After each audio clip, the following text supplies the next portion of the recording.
За сайн байцгаана уу? Mempress-ийн сайтыг ярилцлагын болоо хэлж байна. За бид энэ удаагийн дугаарт одоо сүүлийн үед сошиалар маш их одоо хөгжиж байгаа.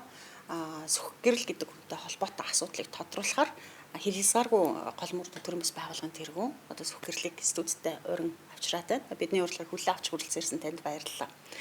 Тэгээ сошиалар их бичигдээд байгаа. Та бүхэн түрүүнд нь одоо хурцанцэг гэдэг ярьсан болон дээр одоо энэ бүх асуудлыг ярьсан боловч өнөөдөр бүгдээр ингээд давтаж асуухаас өөр аргагүй юм нөхцөл үүсэж байна л да. Тэгээ юун түрүүнд танаас нэг зүйлийг асуухад нэгдсэн үндэсний байгууллагт одоо хүний эрхийг хамгаалагчдын одоо асуудлыг эрхэлсэн газар гэж тусдаа байдаг тийм. Та энэ газар гомдол гаргасан уу? Үгүй, гомдол гаргаагүй. Зүгээр яг тухайн тэр нэг өдөр би олон улсын ажлын хэсгийн хуралд орой 6-аас 8-д оролцох ёстой байсан. Тэгээд оролцож чадаагүй шалгагдаж байна гэсэн одоо хүндэтгэлтэй ажлын хэсгийг хуралд аль дээр тохирсон ажлын хэсгийн хуралд оролцохгүй байгаа хүн бас нэг хүндэтгэх үзүүлэх шалтгаанаа хэлэх ёстой тийм. Тэгээд юу бичсэн байсан. Тэгээд яг хөө тэр чинь хүний эрхийн эмэгтэйчүүдийн СИДО конвенцийн юу хурал байсан тэр үеэр тэгэл дороо тарчихсан юу байж байгаа. Тэгээд хүний эрхийн байгууллагууд хүний эрх энэ миний нэрийн өмнөөс болоод гомдол гаргасан асуудлыг сонирхолтуулсан тийм ажил бол явж байгаа. Монголын хүний эрхийн байгууллагууд. Үгүй олон улсын тийм. Манай байгууллага их олон улсын байгаль хамгаалах, хүний эрх хамгаалах, хөгжлийн бодлогуудад нөлөө үзүүлэх ийм сүлжээнүүд дотор ажилладаг. Тэд нар хоорондоо холбоотой. Тэгэл дороо одоо жишээлбэл ийм байхгүй юу? Байгаль орчин усны эрхийг хамгаалдаг, усны төслүүд дээр ажилладаг төрийн бас байгууллагын хүмүүс байгаль орчны хамгаалагч гэдэг хамгийн түрүүнд эрсддэг энддэг бүлгүүд байдаг байхгүй юу? Тэгэхээр зэрэг тэдний анхаарлын төвд байдаг. Хүний эрхийн хамгаалтын байгууллагуудыг анхаарлын төвд байдаг. Ер нь яг юу болоод байгаа юм бэ? Яг юу болоод байгаа? Манай байгууллага хэл хязгааргүй гол мөрөн гол ус хамгаалах юу үүрэгтэй байгууллага. Тэгээд гол ус хамгаалахдаа Монгол улсад Монголын хүн амд тийм үү? Энэ гол усан дээр хийх гэж байгаа төслүүд эсвэл гол усыг одоо ашиглах гэж байгаа урагшин татаж тийм үү? Ойдлголоо татаж ашиглаж гэдэг юм уу? Усан цахилгаан станц баримт гэдэг юм уу? Энэний сөрөг нөлөөн дээр тийм үү? Ажилдаг. Нөлөөлийн байр юу үнэлгээнүүдийн тэд зүй материалуудыг авч үзэн ямар нөлөөлөл бий болох гэдэг нь тэр нь хүн амд яаж тусах гэдэг юм. За ялангуяа хүн ам нь манай дээр ирээд туслаач тийм үү? Зөвлөгөө өгөөч гэх юм бол манайх тийм үүрэгтэй. Би чигүүрийнхээ дагуу манайх ажилласан. Тэгээд гол асуудал нь бол одоо Эрдэнэ бүрэнгийн усан цахилгаан станц байж байгаа.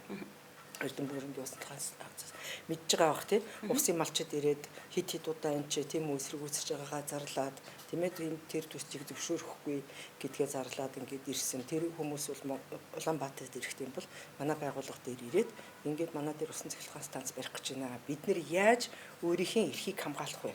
Бид нар нутаг усаа хамгаалмаар байна. Нутаг усаа хамгаалахад биднэрт ямар эрх байна вэ? Ямар хуулинд юу байна вэ? Тийм үү? Гэхдээ чинь нутаг усаа хамгаална гэж уул нь одоо баруун 5 аймгийн Орсын эрчим хүчний хараат бус байдлаас гаргачих юм бол тэр нутаг усанд харин хэрэгтэй шүү дээ. Тэгээд таны одоо Эрдэнэ бүрэнгийн усан цахилгаан станцыг одоо энэ одоо яг одоо хүмүүс одоо Твиттерээр бичээд байгаачлан эсэргүүцээд байгаа. Монголын одоо энэ том төслийг эсэргүүцэж гацааж зогсоосон гэдэг ийм асуудлыг яриад байгаа шүү дээ. Тэгэхээр эсэргүүцэж байгаа шалтгаан чинь юу юм бэ? За яг эсэргүүцэж байгаа гэдэг үг манайхаас гарсан ганц ч баримт бичигт байхгүй. За. Хуулийн дагуу юмаа хийя. Эрсдлийн үнэлгээнүүдээ хийя. Тийм үү? Эрсдлийн үнэлгээнүүдээ хийя. Энэ дотор ямар эрсдлийн үнэлгээ хийгдээгүй байгаа вэ гэхлээр зэрэг юм байгаа. Баруун юу бүсийн эрчим хүчний одоо систем гэдэг тийм үү? Тэр нэг 40 гаруй за яг том ягаад бүхэлдээ 45 мегаватттай гэж хэлчихье тийм үү? Тэрний 25% ч юм уу тийм үү? Дөрвөн тайшир усан цахилгаан станцууд байгаа. Тийм. Нилээд тийм усны нөлөөтэй тийм ээ? Тийм систем байж байгаа. Тэрэн дээр 90 мегаватт өөрөөс нь 2 дахин илүү. Тэгээд уснаас хараад тийм үү? Тийм цахилгаан станц, усан цахилгаан станц барих гэж байгаа. Тэгэхээр тэр юу баруун юу бүсийн эрчим хүчний систем бол цэвэр уснаас хараад систем болох гэж байгаа. Уснаас хараад тийм систем болох гэж байгаа. Нэгдүгээр тийм байж байгаа тийм үү? Хоёрдугаард тэр төслийн одоо яаж санхүүжих вэ, хаанаас яаж санхүүжих вэ гэсэн тэр нөгөө тайлбар вебсайтн дээр нь хятадаас BOT Build Operate Transfer гэд бариад тийм үү ашиглаад тэгээд сүлд нь шилжүүлнэ гэсэн юу зарчим байдаг шүү дээ тийм үү. Тийм зарчмаар бол санхүүжиж баригдана гэсэн байж байгаа. Тэр мэдээлэл бол хуурчин байж болно. Гэхдээ тэр бол одоо болтол тэнд байж байгаа. Бид нэр тэр албан ёсоор вебсайтн дээр тавьсан мэдээлэл дээр ажиллахаас өөрөө ямарч боломж байхгүй. Бидэрт нууц мэдээлэл байхгүй тийм ээ. Иргэний нийгмийн байгууллагад нууц мэдээлэл байхгүй. Тэгэхээр зэрэг BOT-гээр ашиглана гэдэг чинь бол баруун бүсийн систем тэр чигтээ хятадын гарт байна гэсэн үг. Тэр 90 мегаватт чинь хятад ашиглана гэсэн үг байхгүй. Оператор ирэх нь тэр хятадын компанид өгөгдөн гэсэн байхгүй юу? Тэр BOT Орос байх хятад байх хоёрын ялгаа нь юу вэ? Орос байх хятад байх хоёрын ялгаа нь бол ийм байгаа. Мөн юуны төслийн зорилгод их нууруудын хотхорд газрын тос олборлоно. Тэгээ бас бусгүй нэг бахан эрдэс баялагын нэрж гисацсан байж байгаа. Өөрөөр хэлбэл дахиад нөгөө баялагийг чинь ухах зорилготой эрчим хүчин чадлыг тэнд нэмж тавьж өгч байгаа. Тийм. Орос байх нь юу гэхээр зэрэг бол Оросоос бол угаасаа авчил байгаа. Тийм үү, авчил байгаа. Тийм. Тэгээд тэр одоо нөгөөд нэг юуны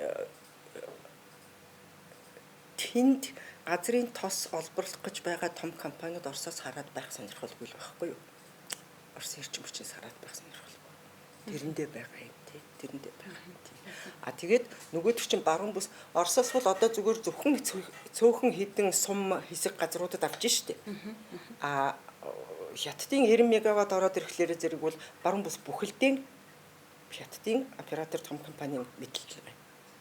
Лаос яг ийм байдлаар бүр эрчим хүчнийхээ төвийн системийг алдсан. Хятадын мэдээлэл өгсөн. Яг нөгөө бариад дараа нь шилжүүлнэ гэдэг чинь яг л одоо нөгөө байх ёстой төслийн нэг хувилбар байх л та магадгүй одоогоор байгаа хувилбаруудаас хамгийн одоо байж болох зөв хувилбар нь биш үү? Биш. Үндэсний аюулгүй байдалд шууд хараад ингээд бэлэн өгчөж байгаа байхгүй юу тий. Тэгээ энэ дээр эрсдлийн үнэлгээ хийх шаардлагатай гэсэн ийм шаардлагыг бол манайх тавьж байгаа. Эсэргүүцсэн биш одоо эрсдлийн үнэлгээгээ хий гэж байгаа. Ийм эрсдлийн үнэлгээ манайх хэдэн эрсдлийн үнэлгээ хий гэсэн шаардлага тавьсан байж байгаа. За нэгэн эрсдлийн үнэлгээ нь юм байж байгаа. Хоёр дахь эрсдлийн үнэлгээ нь гэхлээр зэрэг ховд гол байж байгаа. Тийм үү? Ховд гол Рамсарын хамгаалалттай ус нуурууд намгарах газруудын тэжигдэл гол. Тэжигдэл гол тийм ээ. Тэгэхээр зэрэг Рамсарын конвенцээр олон улсад хүлээсэн үүргээс тийм үү? Үндсэндээ төдөлдөж байгаа ажил энд явж байгаа. Усны тухай хуулийн тийм үү 2-д заачсан энэ хууль тийм үү Монгол улсын бусад хууль гадаадын одоо хуульд зөрчилдгүүл энэ хуулийг баримтлана гэд нөгөө олон улсын конвенцуудаар дараа хийчихэж байгаа. Өөрөөр хэлбэл устай холбоотой ямар нэгэн олон улсын конвенцийн тийм үү ирэх. Гэтэ та хоёрыг 2018 онд ярилцж байхад манайх тэр конвенцэд нэгдээгүй байсан. Рамсар дөө? Тий. Манайх Рамсарын конвенцийн хар ус эднэр чинь бүгдээрээ Рамсарын юу хамгаалалттай газар үүч шүү дээ. Тий. Нэгдээгүй байсан санагдаад байна. За тэгээд ингээд явлаа. За ингээд уйлаа. За тэр одоо төслийн асуудал бол танаад үндсэнд тэр нөгөө тэр конвенцэд нэгдээгүй гэдэг чинь хил тамсан голуудын конвенцийг хэлж байгаа юм байна. Зөв. Ингээд яаж байгаа. За нөгөөний гарч ирсэн асуудал нь болохоор одоо нөгөө тэр нөгөө nosvox.com гэдэг Германы нэг сайт дээр одоо бас одоо нөгөө таны одоо зургийг тавиад энэ хүн ийм үйл ажиллагаа явуулдаг. Энэ нь одоо Монгол улсыг Оросын эрчим хүчний хараат байлгах ийм одоо далд санаатай гадны одоо ийм юугаар ажилладаг гэдэг ийм олон юмнууд бичсэн байсан л да. Тэрэн дээр гарсан мэдээллүүдийг та уншсан уу? Би уншаагүй. Би уншаагүй байгаа. Тэгэхдээ тэр бол одоо нөгөө шалгаж байцаагаад байгаагийн гол одоо их үс бүр одоо шалтгаан гэдэг юм уу тийм үү мэдээлэл нь. Таныг шалгаж байцаагаад эхэлсэн гэсэн үг үү? За одоо тийм л ихээс нэгэд хэлсэн юм чинь тий. Тэр юунууд нь тэн дээр байгаа. Тий. Тэр Германы одоо их сурвалжаас болж одоо намайг шалгаж байгаа ойлгож байгаа. Тэр Германы их сурвалжид бичсэн юмнууд нь болохоор зэрэг бол тэр нөгөө нэг хэдэн сохтуу ирчүүд нэг юун дээр подкаст яваад байна да YouTube дээр. нэг пиугангаа яриад байдаг. Тий. За тийм амраагийн. Тий. Тэдний тэр инженерүүд л ярьдаг юм бичсэн байна лээ.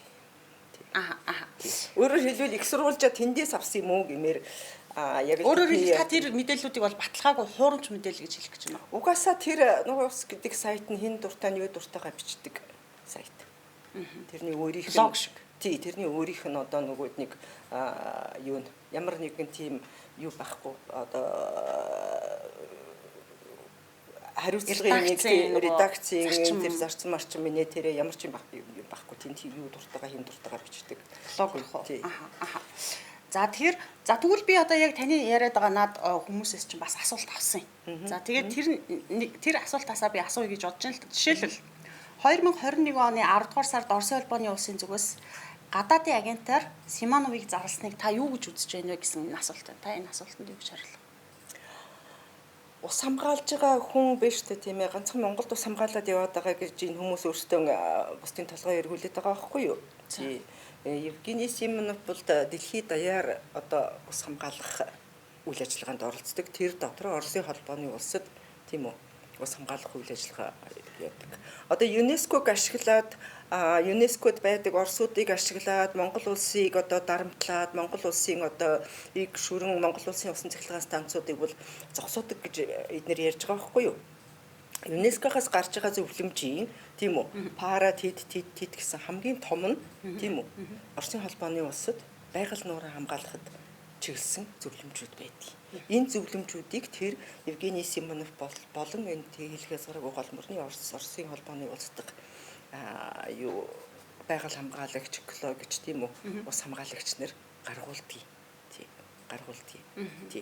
Тэгэхээр зэрэг эднэр бол тийм үү Орос дотрооч гэсэн ус хамгаалах өөрөөр хэлбэл хохирол учруулах төслийг эсэргүүцдэг. Одоо эсэргүүцэн гэдэг үгийг хэрэглэх дуртай юм бол тийм үү? Тий.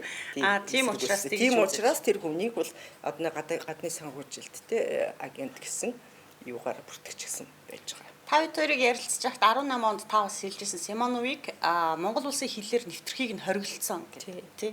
Тэр чинь шалтгаан нь юу байлаа? Шалтгаан нь тий бас одоо Монгол улсын эсрэг нууц мэдээлэл цуглуулах, өгнүүлэх, тагнуулын ажиллагаатай холбоотой Монгол улсын үндэсний аюулгүй байдалд эрсдэлтэй үйл ажиллагаа явуулсан гэдгээр аюу яасан.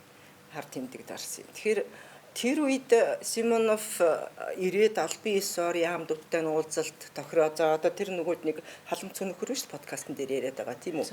Би яамд байхдаа тэр хүнд ингэж хэлсэн, тэгж хэлсэн гэдэг.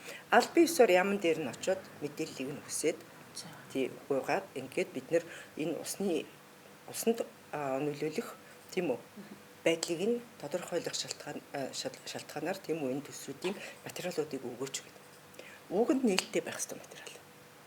Нээлттэй байх ёстой материалуудыг нууцлчаад Монгол улсын нууц гэж нэрлэдэг байгаа. Тийм үү? Нууц мэдээлэл авсан, тагнуул хийсэн. Үгүй бид нар мэдээлэл авах тийм үү? Авсан мэдээлэл боловсруулах, түгээх тийм үү? Санал бодлоо хуваалцах, шеэр хийх тийм үү? Өнөөдөр орчин үеийн мэдээллийн ертөнц их өөр болсон шүү дээ. Бүгдээрээ одоо шеэр хийдэг, үзэл бодлоо илэрхийлдэг, тэр тухай дуурдаг тийм үү? Ингэж байгаа ажлыг тагнуулын ажил гэж нэрлэдэг байгаа байхгүй юу? Тий, тагнуулын ажил гэж нэрлэдэг байгаа. Тэзүү байгаль орчинд нөлөөлөх байдлын үнэлгээ, тэр тайлангууд, тэр үнэлгээ хийсэн аргачлал юмнууд бүгдээрээ нээлттэй байх хэрэгтэй байдаг. Тэгэхэд хаалттай байна. Эрдэнэ бүрэн дээр үү? Одоо Эрдэнэ бүрэн дээр ч гэсэн. Эрдэнэ бүрэн дээр одоо жишээлбэл ийм байгаа байхгүй юу? Тэр нээлттэй байх ёстой мэдээллүүдээс зөвхөн 7 дугаар бүлэг 10 дугаар бүлэг 11 дугаар бүлэг л нээлттэй байна. Тийм үү? Тэрнээс шүүл тэр төслийн танилцуулга, техникийн үзүүлэлт, төсөл хэрэгжүүлэх газрын нутгийн төлөв байдал, төслийн гол болон болцсохгүй нөлөөллийн талаарх мэдээллүүд нь байхгүй. Тийм байхгүй. Энэ бүгдээрээ байж иж энэ нөлөөллийн үнэлгээг үнэн зөв хийсэн үү гэдгийг бид нар харах байхгүй.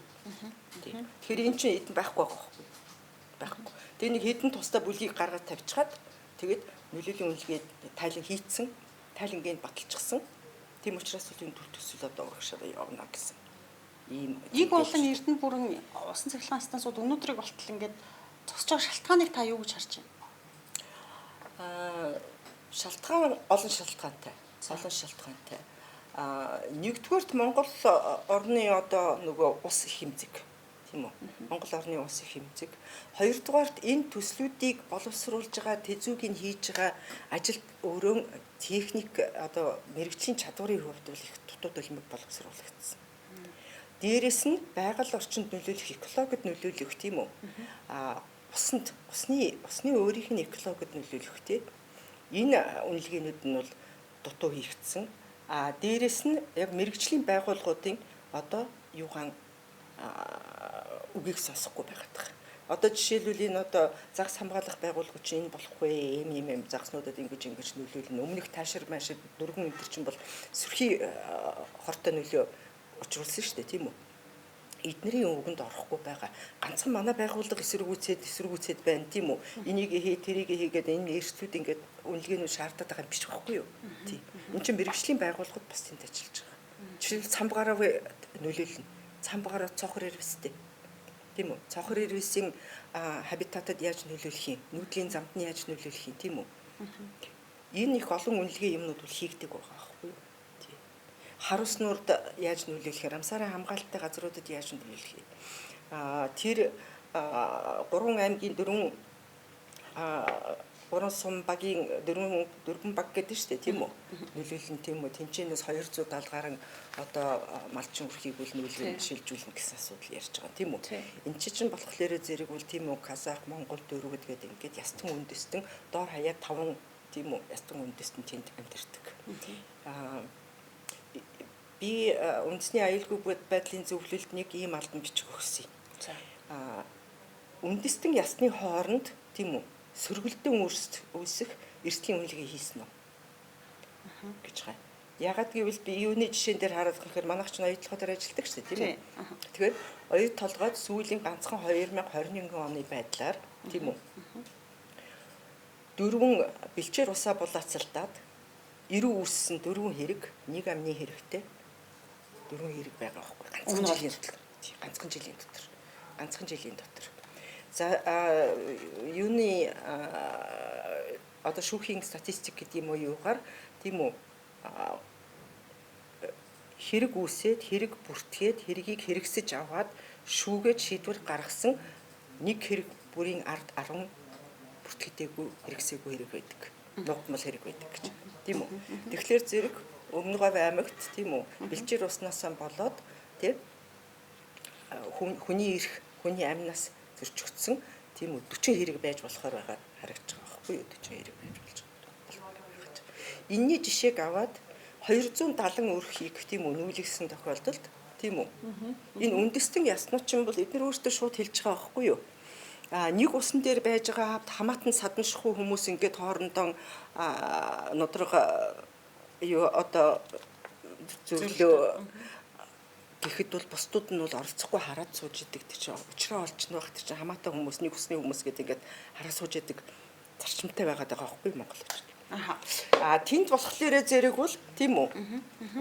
Казах хүний одоо ус бэлчээр булаацалдаад Монгол хүн гэдэг юм уу тэнд 4 хүн оролцсон байж хахад бол бусд нь хараад суухгүй гэж байгаа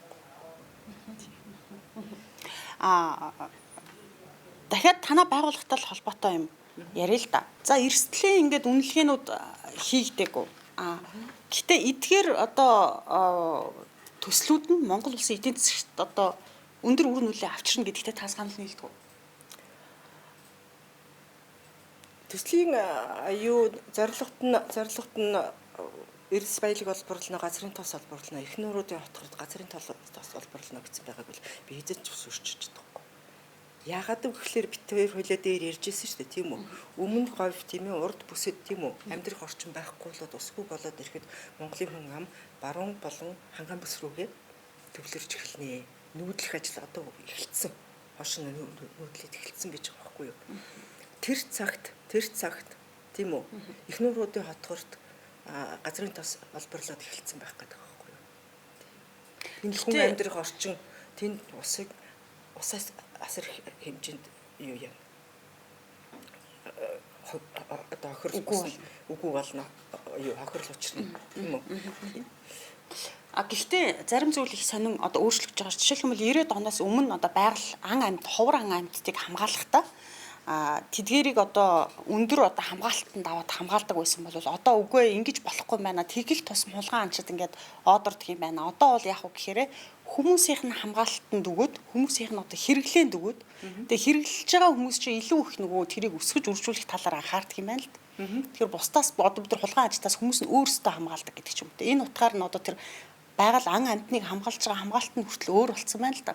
Одоо яг тэр шиг магадгүй одоо бид нар эдийн засгийн хувьд ингээд одоо чадвартай болоод ингэх юм бол илүү одоо тэр одоо байгаль дэлхийгээ ус нууруудаа хамгаалдаг тийм нөхцөл байдал үүсэхгүй юу?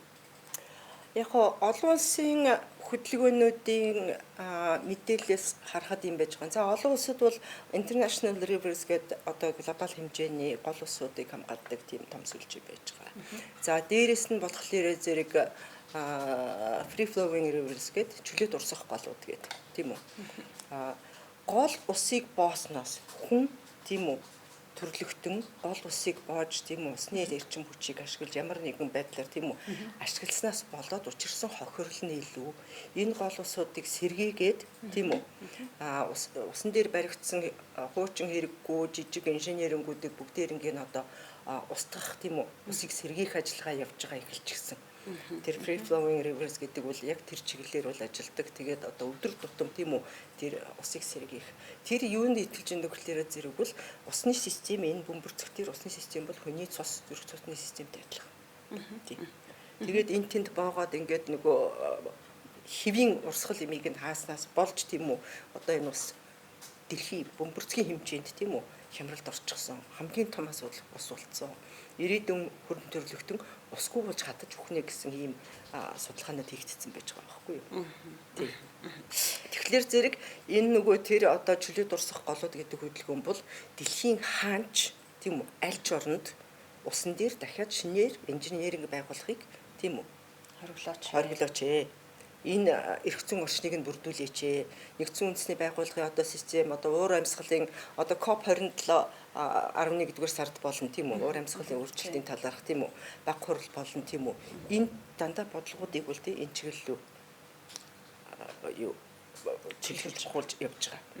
За өнгөрсөн 2-3-7 хоногийн өмнө биш нэг зааны 10 хоногийн өмнө нэгдсэн үндэсний байгууллагаас хүний цэвэр эрүүл тогтвортой орчинд амьдрах эрх гэдэг эрхийг томьёолж бичсэн байж байгаа. Энэ тогтвортой амьдрах гэдэг эрх дотор нөгөө цэвэр эрүүл ус гэдэг юм чинь орж ирж байгаа. Тэгтээ зүгээр уучлаар би дантаал тантай нөгөө санал зүрээд ах юм нөгөө. Миний зүгээр анзаарч байгаа хувь хүнийхээ анзаарч байгаагаар Европ болон барууны томоохон улс орнууд өнөөдөр хүртэл өөрсдөө хөгжих хүртлээр байгалийн одоо бүхэл зүйлийг ашиглачаад одоо тэг өнөөдөр тэд нар хөгжсөн учраас одоо бусад улс орнуудыг одоо та нар бити байгалаа ашиглаад одоо бид нар цэвэрхэн орчинд амьдрмаар байна гэдэг юм шиг надад зүгээр санагтаад байдаг байхгүй. Наадах чинь бол яг зөв. Тий Азийн орнуудад Азийн хөгжил ба өрийн асуудал гэдэг нэг том хөдөлгөөн байдгийг. Азийн хөдөлгөөн байдгийг. Тэнд бол яг одоо уур амьсгалын өөрчлөлтөөр бол бас яг гол маргаан нь тэр байхгүй юу? Та нар хөгжчихөөд одоо бид нарыг тийм үү битгий нүүрс шатаа битгий усан цахилгаанаас ингэдэг гэд байгаад байгаа. Тэгсэн хэрнээ яаж ийнө гэхлээрэ зэрэг бол одоо би түрүүн бас ярьжсэн баг тийм 4-5 жилийн өмнө Германд манайх одоо шинээр тийм үү нүүрсний төсөл одоо хэрэгжүүлэхгүй цахилгаан станц барихгүй гэчихэд тийм үү. Дараагийнхан 7 хоногт Монголд ирээд түүхийн эдийн гэрээ байгуулдаг байхгүй юу. Тэгээд тэрэн дээр нүүрсийнхээ технологиг Монгол руу экспортлох гэрээ байгуулдаг байхгүй юу. Нүүрсийг манад ухаад тийм үү авна. Эсвэл одоо бүр санаамар. Хятад бол манад энд нь шатаагаад цахилгааны нурагч нь авах гэж байгаа шүү дээ. Тийм байж байгаа. Тэг бүр сайхан энд нь шатаагаад тэгээ цахилгааны нурагч нь авдаг. Тэгээд бүр их том сүлжээ одоо тэр нөгөөд нэг Азийн супер грид мрэд энэ төргээд байна шүү дээ тийм үү. Тэр чинь сайхан бүгдээрингийн энд сайхан шатаагаад энд угаагаад тийм үү энд угаагаад манай ховорцсон жоохон усаар зүгээр л нүүрсний хогийг угаадаг байхгүй. Тийм. Нүүрс боловсруулна гэж юу ярьд юм гэхээр зүгээр л тэр чинь угаадаг байхгүй. Тийм. Харин тэр ажлууд наад тэр чинь бол би яг санал нийлж байгаа. Тий, санал нийлж байгаа. Гэхдээ бид нар хамгийн түрүүнд тэр барууныхан хөгжчихөөд одоо бид нарыг дараад байна уу да гэж бодох ёсгүй. Манай ирээдүй хойч үе устай байх уу, цэвэр устай байх уу, цэвэр агаартай байх уу. цэвэр хурцтай байх уу гэдгийг бодох хэрэгтэй. За зөв дахиад хоёулаа танай байгууллагаар оръё. Гэхдээ энэ асуултыг хоёулаа 2018 онд ярилцчихлээсэн л да. Гэхдээ дахиад л асууя. Танай байгууллага Оросоос ямар нэгэн захиалга тий даалгавар авч ажилтдаг уу? Оросоос хинээс. Нэг юмыг ойлгохгүй хүмүүс яагаад ах шиг байгаа тийм. Евгений Симонов гэдэг хүн чинь хэл хязгааргүй гол мөрөн эвсэл гэдэг юмны олон улсын зохицуулагч. Би хэл хязгааргүй гол мөрөн гэдгийн Монгол дахь зохицуулагч. Бид хоёр хоёулаа нэг байгууллагын зохицуулагч нар. Тэгээд бид хоёр нэг байгууллагын зохицуулагч нар хоёр учраас бол тийм үү. Оросын ч төслүүд дээр, Монголын ч төслүүд дээр, Германы гэдэг юм уу, Гүржийн Нэнскрагийн төслүүд дээр шигсэн бид нар хамтраад ажилладаг. Танай байгууллага хаанаас санхүүждэг вэ? Манай байгууллага Global Green Grants гэдэг одоо дэлхийн дахны ногоон тэтгэлэг гэдэг газараас санхүүждэг. Энэ жижигхэн төсөл бичээл, төслөө бичээл тийм үү. Тэгэл төслийн санхүүжил жижигээр авдаг л гэсэн үг. Өөрөөр хэлбэл манад одоо тийм нээлттэй данс урсгал энэ төр гэж юм байхгүй. Тэтгэл юу нэ тухайн жилд орж ирсэн төслөөс шалтгаалах нь шүү дээ. Тийм. Ямар төсөл хэрэгжүүлмээр байна уу? Тийм ээ төслөө бичээл тэгэл санхүүжилтийн энд санхүүжилт өгөөч гэл тэгэл хэрэгцээ зөвшөөрөөр санхүүжилт нь орж ирдэг. Танахт хэрвээ хувийн компани байсан бол би ингэж асуух хэрэггүй байж болох юм. Гэхдээ танах иргэний нийгмийн байгууллага учраас би ингэж асууж болох уу? Танай байгууллагын жилийн төсөв ойролцоогоор хэдэн төгрөг байдаг? Янз одоо яг нөгөө хэдэн төсөл авснаас л шалтгаална тийм үү. Жижиг төслүүд нь бол ихэвчлэн $5,000 төсөл. Тийм. Их том төсөл бичиж чадвал $10,000 төсөл.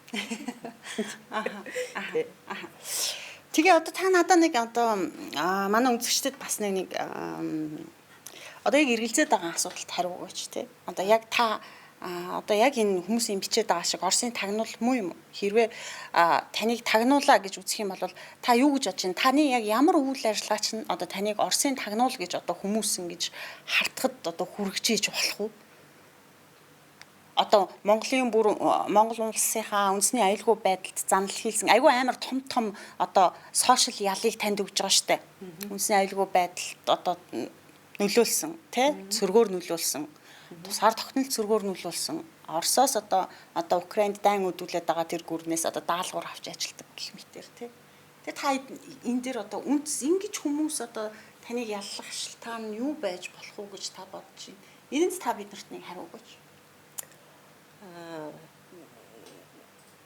Одоо тагнуулын ажиллагаа гэж даалгавар авч ажиллана энэ төр гэдэг би ерөөсөн юу яахгүй байгаа байхгүй юу би учрыг нь хэлж мэдэхгүй байгаад байгаа юм. Манай байгууллага Монгол улсад усыг хамгаална. Энэ усад сөрөг нөлөө учруулах гээд байгаа төслүүдээр үнэлгээнүүдээ хий, хуулийн дагуу хий. Тийм үү? Тэр хийсэн үнэлгээнүүдийн тийм мэдээллийг олон нийтэд өг. Тийм үү? Нээлттэй байлга. Нээлттэй байх ёстой мэдээлэл хуулиараа. Тийм. Тэр мэдээллийг хуулиараа нээлттэй байх мэдээллийг шаардаад хийх ёстой эрсдлийн үнэлгээнүүдийг нь хийлгэх гээд шахаад явж байгаа л байгууллага. Тийм. Тэр үнэлгээнүүдийг хийгээгүй байж ээж хамаг мэдээллээ хааж нуучгаад тэгээд энэ манай юмыг авах гээд энэ тагнуул хийгээд байна гэсэн асуудлыг бол би жоохон ойлгохгүй байгаа байхгүй тийм үү? Ягаад хааж нуугаад байгаа юм? Ягаад хааж нуугаад байгаа юм? Ягаад ерөөсөө нэг ийм асуудал байдгийг угаасаа хэрэгжих боломжгүй төслүүд гэж байдгийг. Угаасаа хэрэгжих боломжгүй төслүүдэд санхүүжилт өгөөд тийм үү? Тодорхой улс төрийн нам тийм үү? Улс төрийн намын бүлгийн хүмүүсүүдийг бол гаднаас дэмжиж явдаг тийм санхүүжилт бол байдгийг. Гэхдээ тэрийг бол одоо нөгөөд нэг юу гэж нэрлэдэг. Юу гэж нэрлэдэг вүлээ. Тийм төслүүд байдаг. За тэр төслүүдийн нэг 20-од жил тийм үү? Тэр дандаа гаднаас ихэнх нь зээлээр санхүүжиж ирсэн. Тийм. Өндөр цалинтай гадаадын төсөл, гадаадын санхүүжилттэй гэдэг нэрээр их өндөр цалин хангамжтай төслүүд байдаг. Тэгээ Эрдэнэ бүрэн бол урагшлах юм шиг байна тий. Зүгээр ерөнхийдөө өнөөдрийн маань тодруулга ярилцлага маань өндөрлөг. Гэтэ би энэ сэдвтэй огт холбоогүй байж магадгүй зүгээр танаас болж байгаа үйл явцтай холбогдуулаад асуухад Украинд үдүүлсэн Оросын дайныг одоо хүмүүс Оросын зөв буруу, Украины зөв буруу гэж янз бүрийн байр суурь илэрхийлж байна л та. Энэ дээр та ямар байр суурьтай вэ? Би ерөнхийдөө бол яг хөө миний мэрэгжлийн хувьд би олон улсын харилцааны мэрэгжилтэй. Тэгээд тухайн үед бод Америк судлаар байж исэн.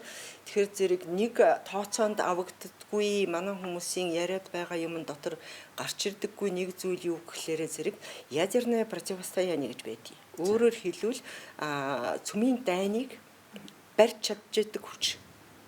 Гол хүч нь Орос. Гол хүч нь Орос. Тэр юу одоо ядерное противостояние nuclear balance олон нэртэй ийм юу тэнцвэрийг хадгалах ийм юунууд юу байж байгаа тийм ээ. Тэгээд тэр доторт нөгөөд нэг НАТОгийн нөлөө тийм үү.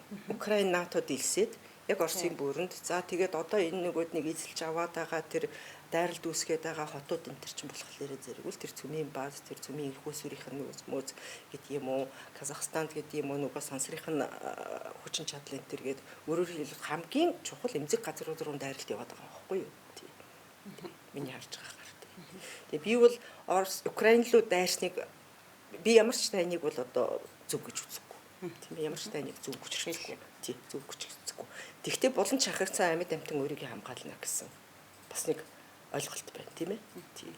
Тэгээд энэ дайны хувьд бол би ямар нэгэн байр суурийг илэрхийлдэггүй. За баярлалаа. Нөгөөд нэг толгоохоо элсэнд шаачсан том шувуу байдаг ш. Тий. Цацагт юу лээ. Тийм за. Бидний урилгыг хүлээн авч хүрэлцэн ирж ярилцсан танд маш их баярлалаа. Цаг зав гаргаж ярилцсанд баярлалаа. За баярлалаа. Ярилцлагыг маань хүлээн авч үзсэн та бүхэнд баярлалаа. Бид өнөөдөр одоо сошиалар хамгийн их яригдж байгаа асуудлаар тодруулга ярилцлага авахар хэлхийцааргүй мөрнүүд гол мөрнүүд төр бус байгууллагын тэргуун сүхгэрлэг студидтэй урьж ярилцлаа. Баярлалаа танд. За баярлалаа. Баяртай.